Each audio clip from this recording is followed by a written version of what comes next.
Statue of unity પ્રોજેક્ટમાં જે લોકો પ્રવાસીઓને બસમાં લઈને જાય છે એમનું ટેન્ડર જેબીએસ કંપની પાસે છે અને છેલ્લા 2018થી જ્યારથી શરૂઆત થઈ છે ત્યારથી કર્મચારીઓ એમાં પોતાની નિષ્ઠાપૂર્વક અને પોતાની ઈમાનદારીથી ફરજ નિભાવી રહ્યા છે. પણ જેબીએસ કંપની દ્વારા જે શરૂઆતથી લઈને હમણાં સુધી સપ્ટેમ્બર માસ સુધી જે પગાર ધોરણ આપવામાં આવ્યા તે પગાર ધોરણમાં અચાનક ઘટાડો કરીને ખૂબ જ લગભગ 40% જેટલો પગાર કાપ કરીને એમને જે પગાર ધોરણ આપવામાં આવે છે ત્યારે કર્મચારીઓ એ પગારની સામે ધરણા પર બેઠા છે અને આજનો દિવસ એમનો 5મો દિવસ છે. ત્યારે અમે 100 આગેવાનો એમને સમર્થન આપવા માટે અહીંયા હાજર થયા છે અને અમારું બધાનું જ એમને સમર્થન છે. અમે એમના વતી કંપનીના જે કરતા હરતા છે ગુજરાતના એ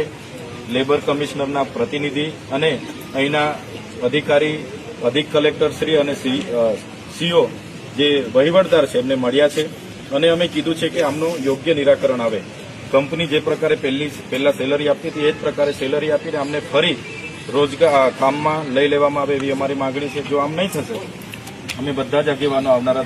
આવતીકાલે 10 વાગે પાછા અહીંયા ઉપસ્થિત થવાના છે અને જો યોગ્ય નિરાકરણ અમને નહીં મળશે તો અમે બધા સૌ સાથે મળીને અહીંયા અનિશ્ચિત ધરણા પર બેસવાના છે.